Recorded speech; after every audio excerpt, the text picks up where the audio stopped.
week on The Gadget Show. Suzi and I are set the ambitious and frankly daunting challenge of designing a world-beating gadget completely from scratch. Right, I've got the idea. Jon enlists the help of millionaire businessman James Caan to test the latest Blackberry against some of the pretenders to its PDA crown. And I do a bit of future gazing and discover some utterly extraordinary technology at Europe's biggest gadget exhibition. Fantastic!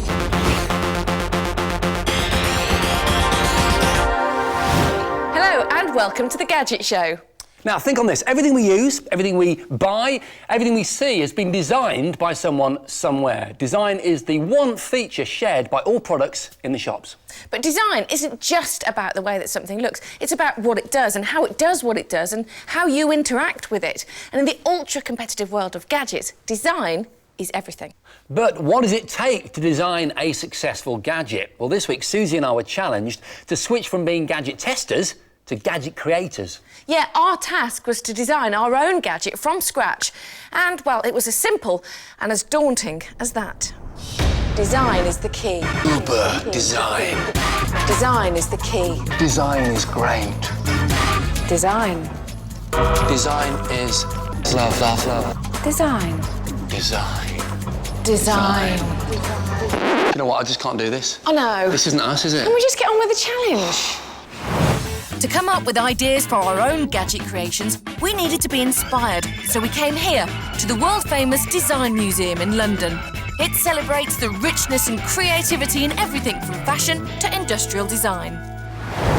But this is the area we're interested in, product design. It's packed full of great examples of beautiful-looking gadgets like this phone. Look at it, it's lovely. Lovely round edges, a shiny surface. You just want to stroke it. Maybe put it in a little velvet pouch and covet it. This Japanese InfoBar mobile phone incorporates voice-guided GPS, a TV tuner, and an RFID chip that functions as e-cash. Another great example is this Pizza Cobra table lamp. Hidden hinges allow it to collapse into a coil, hiding all the workings and the 6 LED bulbs inside. The 16 gadgets in here have been nominated by a group of highly respected design experts as pinnacles of tech design.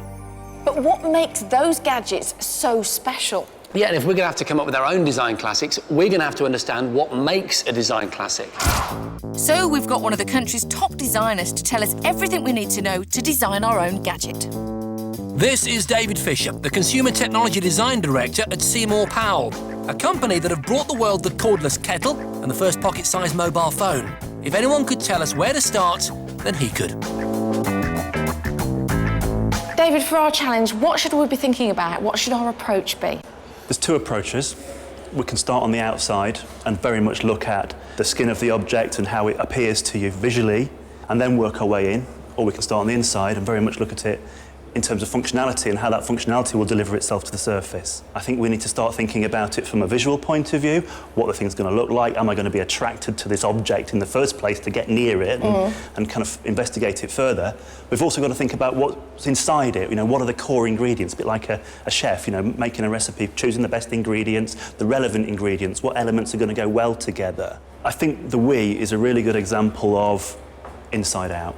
This is all about functionality, engaging with the content, engaging with how you use it, whereas opposed to something like the iPhone. The beauty of it is you're attracted by the gorgeous exterior, the veneer, the beautiful materials, but inside the functionality is as good as the exterior. I think I've got it, right? It's a phone which interfaces with a games console. That you can use physically? Yeah. Yeah. There you go. You got it, that's it. Rubber There it band, is, look, we've rubber done it, band, job finished. done. David had given us food for thought, but we now had to decide how we should approach our own designs. It strikes me that there's got to be an element of compromise, really, between the functionality and the style. Don't you think? Yeah, I do, but as long as you start with the functionality, you know, first, decide what it's got to do, and then design an interface, a look, a feel that supports that. No, I don't think so. I would start with the way that it looks and feels, the image of it, obviously bringing in the functionality, but I think I'd use the design as the starting point. Yeah, but if you're going to design a phone, you start with, you know, you start with the innards, don't you? What it's going to do, the functionality, how it's going to work, what emails it can do. No, what I'm really talking about, if you like, is stilettos. If you told me that, I'd have been interested. OK, well, be interested. The function, terrible, really painful, but I want stilettos. So you created that desire of something that people want, but where the functionality isn't that great. So, our stalls were set out. I was going down the functionality route. Yeah, and I wanted to design something that was really gorgeous and desirable. Yeah, but for the next stage of our challenge, things were about to get very serious because we both had to come up with an idea each and get prototypes made. And at the end of the show, we're going to go head-to-head and pitch our ideas to some of the biggest names in the design industry to see which one's best. Yeah, I mean, make no mistake, right now we don't know which one is the winner, OK? That's going to come later on in the programme. You've got to stay tuned for that because you'll find out at exactly the same time we do. Yeah, but right now, it's time for a break. And coming up after that... Jon enlists the help of multi-millionaire businessman James Caan to find out if the Blackberry still rules the world when it comes to email on the move. And I show you some of the most amazing gadgets I've ever seen, including a very intelligent toy, books which come to life, and a mind-blowing brain writer. Now, I want to talk to you about this, the ubiquitous BlackBerry. Ever since we've had the ability to pick up emails on our mobiles, these particular smartphones have dominated that market. Now, they certainly make picking up your emails on the move child's play, but is that market dominance justified? To find out, I enlisted the help of one of Britain's most successful businessmen. James Caan, one of the stars of Dragon's Den, is a multi-millionaire entrepreneur running a hugely successful private equity business. But you don't run business empires by sitting around discussing mobile phones with television presenters. So I'm going to be tied up for a few minutes, yeah? My mission to get him to test the BlackBerry and its main competitors was going to be a very difficult one. Finally, I trapped him in an office. I know James is a big BlackBerry fan and his BlackBerry Pearl is never far from his side. He only turns it off for 4 hours each night. I think I've been known to be called a crackberry at times, actually. Yes, I can't live without my BlackBerry because from a business point of view, I think this has had an incredible impact on my efficiency in business. So if somebody called me now and said, James, what are you doing, on the 27th of April? Yep. I would have come out of the call, straight onto the calendar, put it in my diary, and that will now be synchronised on my desktop so my PA knows not to book any other appointments. And this particular model here, is that better or worse than yours? The latest BlackBerry is lighter and sleeker than its predecessors. It has a 2-megapixel camera, an excellent music player, GPS and Wi-Fi. It's also the first 3G BlackBerry, meaning faster web surfing, though initially James was most concerned about its looks. I don't know, I find the black one a bit more stylish. I think this is a bit kind of basic. Ah, right. That's interesting. But as we delved deeper into its increased functionality, I did start to see him warming to it. I think this has got a little bit more je ne sais quoi. Ah, yes. But then, in an instant, our chat was at an end. I've just got to go, so will you be OK for 5 or 10 minutes? And James was rushing off to another crucial meeting. But his absence gave me a chance to check out the BlackBerry for myself. And I disagreed with him. It's light, it looks and feels good, and it's very easy to use. You can see why the BlackBerry's got such a dominant position, but there are alternatives on the market. And the next one I'm going to show James is this Palm Treo 500. Like the BlackBerry, the Treo is a 3G device, but because it uses the Windows Mobile operating system, it has a version of the familiar Internet Explorer as its web browser. It also has a built-in video camera, but doesn't have either GPS or Wi-Fi. After half an hour of twiddling my thumbs, James was back, but not to sit in his office and discuss the Treo. There'd been a change of plan. Unfortunately, I've got another meeting I've got to rush to, but I tell you what you can do. Do you want to join me in the car? We can chat in the car, yeah? Yeah. So off we went for a drive across London in a Rolls-Royce Phantom, which gave us time to discuss the Treo's merits. This looks like a very similar device to the older BlackBerry. We're back to the principle of a more chunkier unit. It does have the advantage that you can actually display a Word document as a Word document if it has tables in it or... I think the principle of being able to edit a document is actually a very important functionality. Yeah. So I think if this does that fairly well, that's definitely one tick in the box. Yep. So it appeared James was starting to like the Treo. He certainly found it better than the BlackBerry for web surfing. From a functionality perspective, I do think the Treo probably would rank higher than the Blackberry, but I would probably still rate the Blackberry visually as more of a chic device. So the styling would be a major reservation as well for you, or? Well, yeah, I mean, I think style matters. I mean, clearly looking at you, probably not for you, but I think... No, I'm not. Overall, we agreed the Treo wasn't as good as the Blackberry. As James headed off to his meeting, I decided to grab a cab and wait for him at one of his other offices. I still had one more phone I wanted him to see. I'm going to show him this, our third device, the HTC TYTN II. The HTC is much bigger and heavier than the other two, but it includes everything: 3G, Wi-Fi, GPS and HSDPA for faster downloads. And it's got a slide-open top, revealing a fairly impressively sized keyboard. And you can also tilt the side up and make it a sort of mini laptop.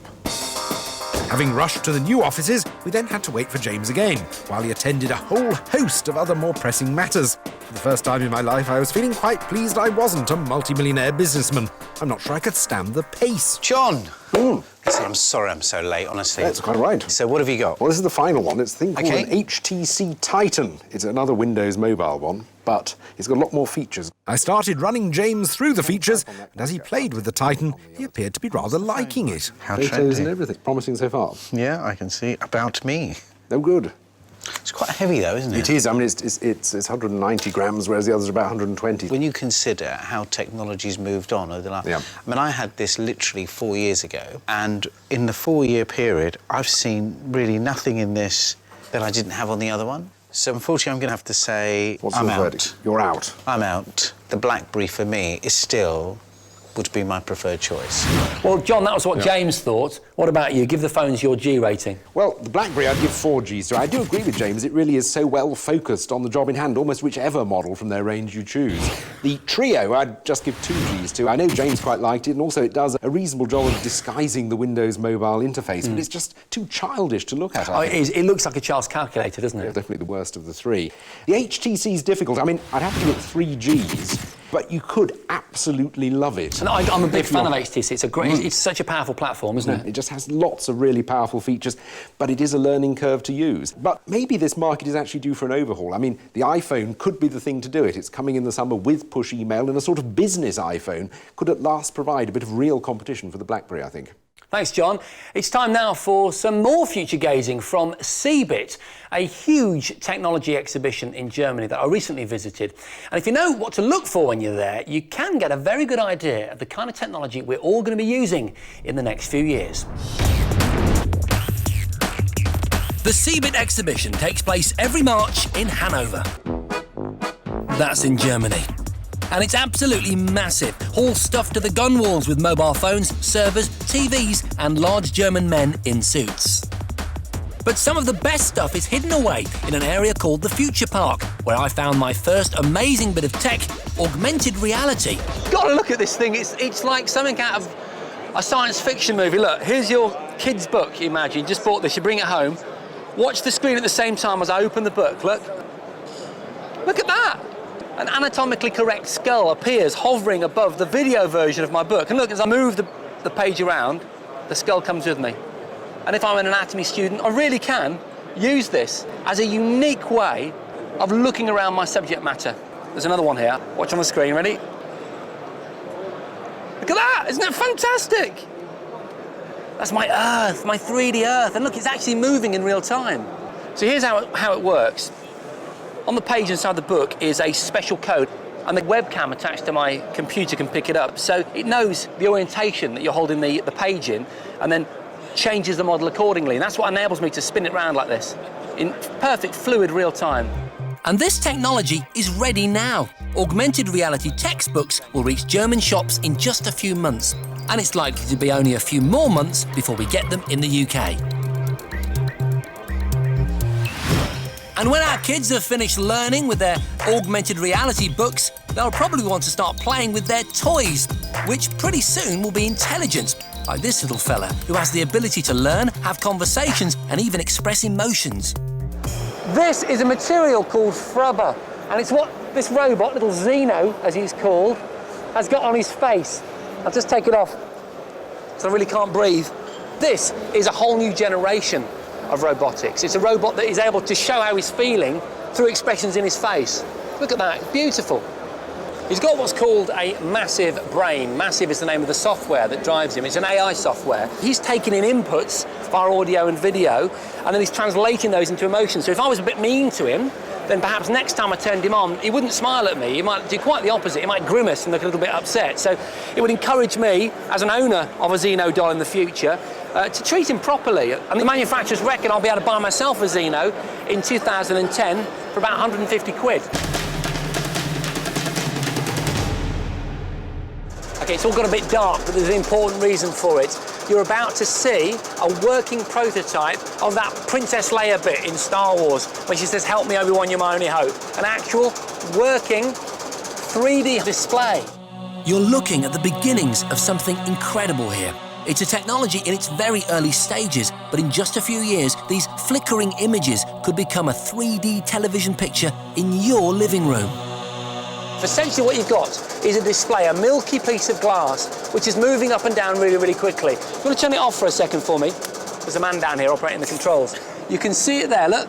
There's a milky display, okay? It moves up and down extremely quickly, about 16 hertz, and essentially draws each layer of a 3D model, a working, movable 3D model.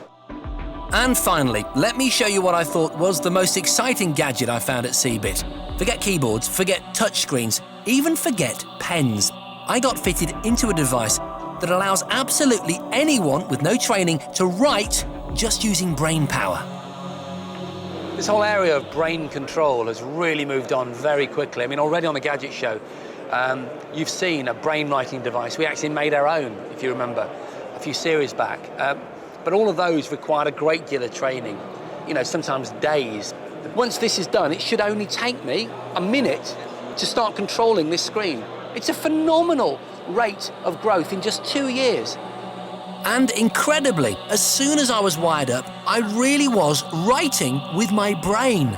4 seconds it took me, and I moved the cursor up. 4 seconds it took me to learn how to do this. So how does it work? Well, the flashing boxes on the screen are the key.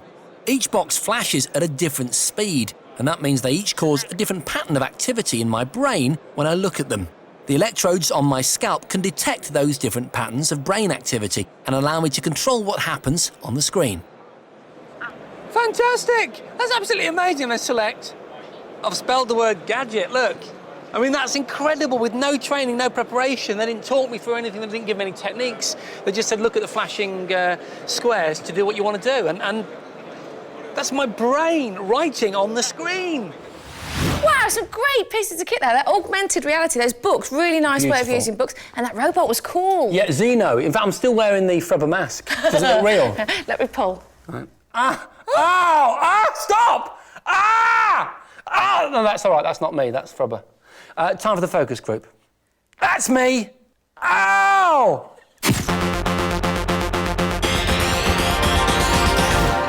Each week on the focus group, John, Jason and I present the best gadgets that we can find in a particular area of gadgetry to our focus group, and they tell us which ones they like the best, whether they're going to sell like hotcakes or whether they're going to sink like rock cakes. This week, it's unusual gadget bikes, and our focus group is made up of some pretty handy skaters and BMX bikers here at Moseley Creation Skate Park. So it's John to go first. Take it away. Right, well, this thing may look like a bicycle pushing a pushchair, but it's actually something called a street surfer, which is supposed to give you something more akin to a surfing experience rather than a bicycle experience. The makers have got rid of the front wheel and replaced it by a bogie of 4 wheels. And the idea is you sort of lean more into corners rather than steering. It's got a number of other advantages. The wheels remain perpendicular to the ground, which aids road holding. You can also steer around tighter corners, apparently. So if I can do this with it, I would imagine you can do something fantastic with it. Ah! Oh, yes! Look at him go! Oh! That felt good. This is the magic wheel, ladies and gentlemen. There's not a great deal to it. It's got a 66-centimetre big wheel. The wheel at the back is 12.5 centimetres. I mean, you've got reinforced ABS plastic, but look, it's basically a modern penny farthing. That's the concept they've gone for here. Would anyone else like a try? What's your name? Josh. How's it going, mate? All right, baby. Off you go. I mean, really, quite seriously, I can't pretend that I'm planning to do great big tricks on this. I haven't seen a great many tricks done on it, but it is very difficult, and trying to master it is actually quite addictive. Even Josh, who's had it for a couple of weeks, is only going around in a circle like my nan. I was expecting 360s, Josh. Come on, be there. Endo up. He only goes and does it. Ladies and gentlemen, Josh. There really isn't much more to say. The magic wheel. This, ladies and gentlemen, is the Rocket Scooter. So you've got a steel frame, 12-inch wheels, off-roaders, front and back. It's foldable, so you can store it in your boot if you're going to the park. Instead of having to scoot along the floor with my foot, I'm using my body weight to rock to get some power. And actually, it's pretty good fun. Hands up, who wants to have a go? Hop on. Tell me how easy it is, you think, to use. Come on, chaps. Not your conventional skater boy, is he? All right. Can I take it home? Having presented our kit, we left the focus group to have a bit of a play, break a few ankles, and make up their minds as to which they liked best. Good fun, that is. You can only go so fast. It's quite difficult to get the momentum. Personally, my favourite is the orange one because it's stylish. I think I could see myself using it every day. It's not as bad as the other one, but it just doesn't feel right. Like to see it in the shop soon? The magic wheel's impossible. Every time you get on it, it's trying to roll forwards, and it's really hard to ride. I'd really like to learn the magic wheel just to master it. It's awesome. Now, I can ride a penny farthing, but this is sheer evil. OK, skater boys and girl, it's time to vote for your favourite. Is it going to be Jason's magic wheel penny farthing? Josh, you're on your own, mate, but well done. OK, is it going to be my rocket scooter?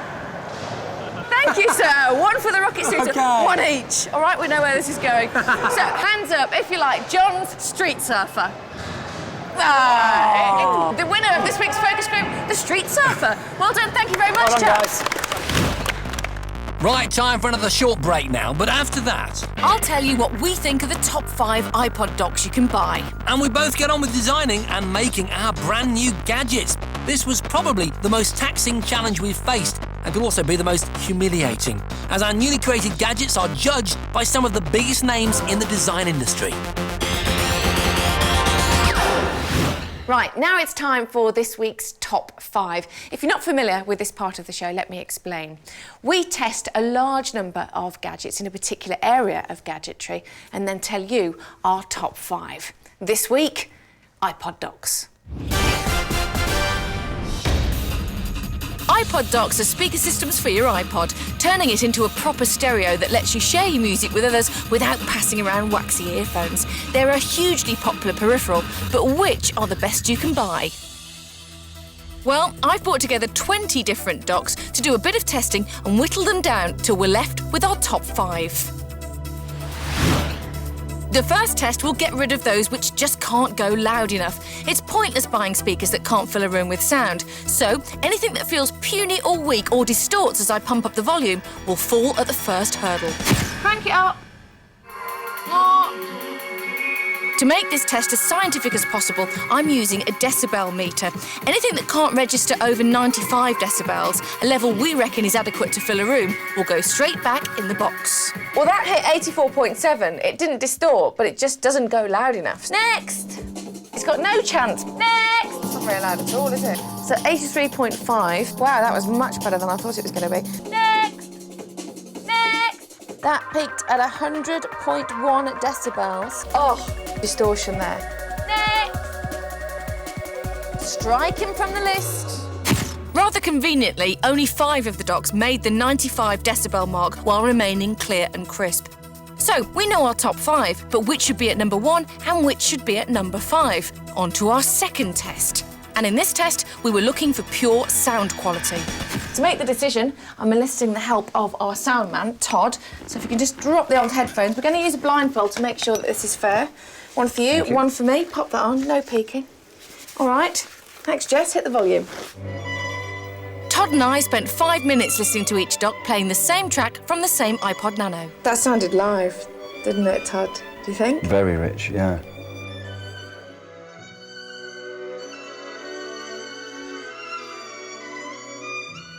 It was really distorted. We were in a professional audio suite with near-perfect acoustics. Rubbish sound had nowhere to hide. Knocked spots off the other one, didn't Absolutely. it? All the docks so far were great to listen to, but there were still discernible differences. Bit muddy for me. Well, it didn't have the same clarity as number 2, but it was better than number 1. After an hour of listening, our job was done. I like that one. So here are the Gadget Show's top 5 iPod docks. At number 5, it's the Griffin Evolve. At number 4, it's the pricier AktiMate. At 3, it's the Logic 3 Jive Box. At number 2, the surprisingly cheap Gear 4 base station. And topping the lot is the B&O Zeppelin. And it really looks the part. And the quality is superb. You were loving this Zeppelin, weren't you? Great sound. I'm really pleased, because when it was first released on the internet, some sneaky pictures, I thought it was beautiful. It's really heavy as well in the flesh, which obviously is very satisfying. And to think that it not only looks great, it sounds great too, that's a good thing. Yeah, it really does. A really great piece of kit. But I've got something else to show you, something really interesting over here. Nice little bit of technology that Jon Bentley's already checking out, look. It's the Beovision 4 50-inch television from Bang & Olufsen, of course. Gorgeous, beautifully styled, as you would expect. And with matching, very handsome sideboard. Yes, absolutely, John, well spotted. Got a little demonstration for you now. You know how the picture quality of plasmas can decline over the years because the phosphor lining of each cell or pixel kind of degrades, doesn't it, over time? Well, look at this. Ooh. Little camera comes out there and it's just measuring the temperature of the colour in there. It's adjusting it accordingly so you get a great picture quality over years. Oh, that's great. Optimum. It's like their speakers, isn't it? The ones where the microphone comes out and then measures the dimensions of the room and alters the sound accordingly. Yeah, and if you move your furniture around, it changes it, doesn't it? But you don't have to do that every time you switch the lights on and off or anything like that, do you? No, not at all. That's their other technology, isn't it? It's still got sort of auto contrast and auto brightness sort of built in. Exactly. This is to adjust the temperature of the colour to make sure that you get that optimum picture throughout the years.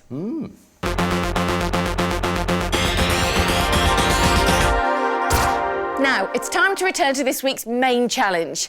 And what a challenge it was. Yeah, we had to design our own gadgets completely from scratch. I'd already decided that I wanted to create something beautiful. Yeah, whereas I was going down the functionality, practical route. The only problem was coming up with an idea for a gadget. Luckily, design isn't just about sitting in a room with a piece of paper waiting to be inspired, though. You need to take a more methodical and thorough approach. I headed to the shops to get some inspiration. While I headed home to ponder. With a whole world full of potential gadgets to design, we had to narrow down the field a bit. I was looking for something I could improve, something that would inspire me. To be perfectly honest with you, just something I could take apart. The problem I was having was that so much time, effort and money has gone into designing all the obvious gadgets that there was very little room to improve them. Not mobile phones, not TVs, and definitely not MP3 players. I wouldn't dare compete against the iPod. Whatever I came up with needed to be innovative, aesthetic and unobtrusive. 3 principles of good design. Then it hit me. Box, box, box, box. Box. All the cameras I could see were very samey. Not one of them set the world alight visually. None of them make me feel really excited. None of them jump off the shelf and make me want to own them. I mean, imagine if Apple or someone like Apple designed a camera. That is the level that I'm going for. The digital camera market is worth £900 million. Perfect to tap into. But to do it, I was going to need some help, and I knew just the place to go to. That brilliant idea, look. Hey, joystick phone. It's perfect. Meanwhile, I'd found inspiration in the strangest places. No, not there. Right, I've got the idea, and it's come from these batteries. Actually, they're not normal batteries, they're USB, so you whack them in the side of your laptop and you charge them up. What I want to do is do something interesting with a USB device. These USB cell batteries made me think about the wider world of USB and memory sticks. It's predicted that 750 million USB memory drives will be sold in 2009. That's a lot of people storing a lot of data on these portable devices. At the moment, though, they're all too easily dropped or forgotten about, and that's the issue I wanted to address. I wanted to make them truly functional by getting rid of all the unnecessary casing, to make them even smaller and attaching them to a badge so they wouldn't get lost. It's durable, it's useful, and it's definitely simple. Maybe too simple.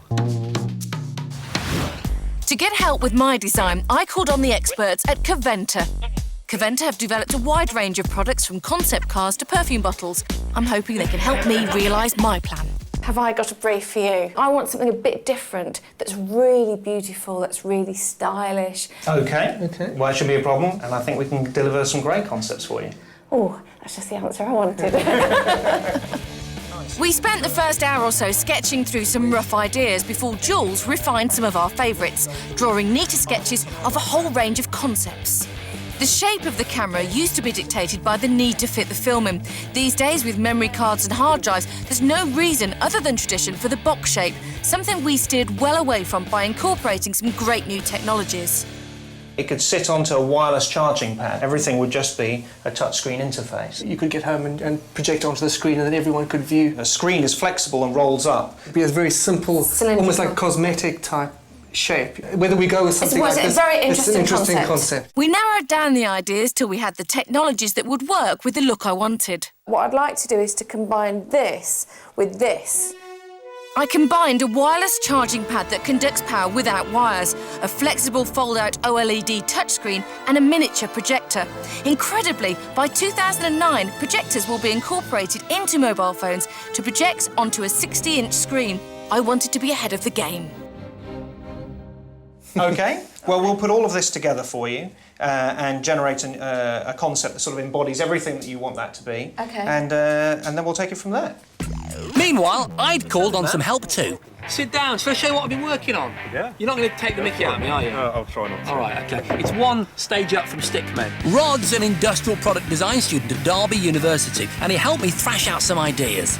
That's the concept, a wearable USB device. There are wearable USB memory sticks already on the market, like these bracelets, but whether you want to wear them or not is another matter. You wouldn't want to wear that, would you? I mean, it's silly. It's not very cool. No, it's not cool at all. So the memory stick badge that I was planning to make needed to be both functional and attractive so people would want to wear it. We went for a character-based design for our USB badge, something that would appeal to kids, something they could swap and trade. That sort of culture, yeah, like that. Exactly, that's exactly it. Rod then went away and built up a prototype for me in record time. He took a children's toy, pulled it apart, and then built a housing for the USB electronics to go inside. Rod's done a great job. This is exactly what we talked about. The only problem is you can only get so far with things that already exist. I was happy with the concept, but I needed to refine the design further. We needed to make the badge from scratch, so it was, well, sort of badge-shaped. For that, I called in a model maker. Meanwhile, the guys at Caventa had sent me a proof copy of the camera concept to check over. With my blessing, they were able to create a final 3D design. Now we were both ready to produce our prototypes. My model maker was Mike, a vinyl modeler who makes exactly the kind of things I wanted from scratch. He modelled the design out of putty and then made a cast to house the USB. My designs were sent to Oto, a company who build concepts for the likes of Sony. They worked out the best way to build the actual product, working out how all the parts would fit together. Once done, those measurements were fed into a computer which controlled some hefty machines. Finally, it was all coming together for both of us. It had been a long, hard process. All the guys worked into the night, but it was worth it. And here they are, our finished gadgets that we've designed ourselves. So excited. And we're really pleased with them, the way they've turned out. Absolutely. I want to just grab that now and play with it, can I? No, you're not allowed to. Well, then I can't reveal my full range then just yet. They look really cute. Thank you. Yes. Hey, after the break, it's all going to get rather scary as we submit our gadget creations to some thorough and brutal market research. Also, our industry professionals are going to decide once and for all which is the best. It's going to get personal, isn't it? Yes, I think There could be so. some tears. See you after the break.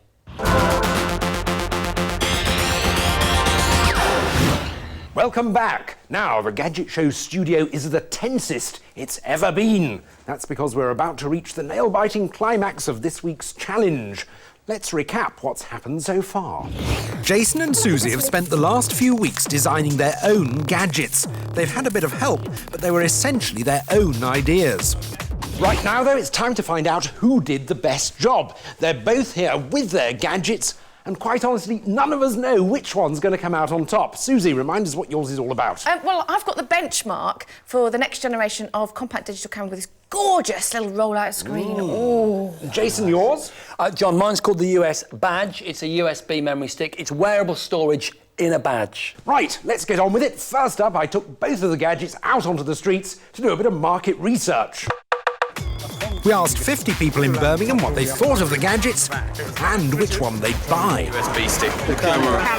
USB stick. And the results really were pretty conclusive, because out of the 50 people, 40 voted for Suzi's camera. Yes! Don't celebrate just yet. Hold it. Because next we sent both of your gadgets, complete with a full spec and a dummy press release, to one of the most important, most powerful people in the whole of the British gadget industry. Jeremy Fennell is product buyer for the Dixons Stores Group that includes PC World and Currys. They're market leaders with £8 billion of turnover, and Jeremy's responsible for what gets stocked in the stores. Now, Jeremy was really enthusiastic. He actually said he'd stock both gadgets. No. Really? And of Suzi's camera, he said, if it existed, would completely reinvigorate the market and be completely unique. However, he did sound a note of caution. He said it's a very futuristic concept, and the cost of the new technologies may price it out of the market. Oh, small print. Jason, though, your designs he absolutely loved. He said, it's a great idea, really had legs. He could see them selling lots and lots of your badges. So, overall, yours just has the edge. Great! Which means it's 1-1, which also means that the final decision rests with one of the leading names in world design. I'd like you to meet Dick Powell. Dick is from Seymour Powell. They designed the world's first pocketable mobile phone and the first hydrogen fuel cell motorcycle. Now, he's already seen both of your designs, yeah. But I think he needs an extra brief, starting with you, Suzi. No pressure, then. Not at all. I'll go give us the cell. OK, well, Dick, as you know, I wanted to design a camera that was very different, cutting edge, with all the technology. So I came up with this wireless technology, of course, to load your pictures onto your computer, and also inductive charging, because I hate all the little kind of rubbery ports that you've got, and I can't bear wires. So we've got this beautiful, sleek camera here. We've got a pull-out OLED flexible screen, which doubles up as your viewfinder and your control panel. It's touchscreen. But what about this? A little projector to the size of 60 inches that you can just click on the wall and say, look, here's the shot I just took. There you go. It's almost a piece of glamour. So for a woman, it could be resembling a lipstick canister or something, you know, makeup case. But I wanted it to be for guys as well. So I wanted it to be quite funky and cool. So I think it's managed to do that with the fact that it's black and silver, and then you've just got this Gadget Show blue that we use. I think that's sort of that ultraviolet blue. It's very cool, yeah. It's your turn. How am I going to follow that? Come on. OK. Hi, Dick. Right, let's look. As I sit, I know what you're thinking. Jace, nice badge. But it's not just a badge. It's a wearable storage device. A better example is another design that we've done where his head comes out, so it's actually part of the device. So that's a working 1 gig memory stick right there, if you want to just grab it. God, it's tiny, isn't it? And the concept is to try and capture some of that sort of wearable vinyl toy market. OK, got it. Right, Dick. Decision time. What I'd like to do is actually give us a brief summary of what you think of each product, and most importantly, which one you think's best. OK, well, I think they're both brilliant, actually. They're two different things. This is very much a toy, collectible sort of a thing, but it's an interesting product. What we have over there with Suzi's camera, it's something that's been very professionally done, so it's extremely credible. It brings together a lot of new technologies, which are just around the corner. What you've done is you've managed to wrap them all up in a really compelling product, so definitely I choose this. Yay! Congratulations. Oh, brilliant. Want to patent it? Right, yeah, absolutely. Get those patents in right now. Stop looking at my camera too close. And on that fabulous note for me, it's the end of the show. Thank you very much for your help, and we'll see you next week.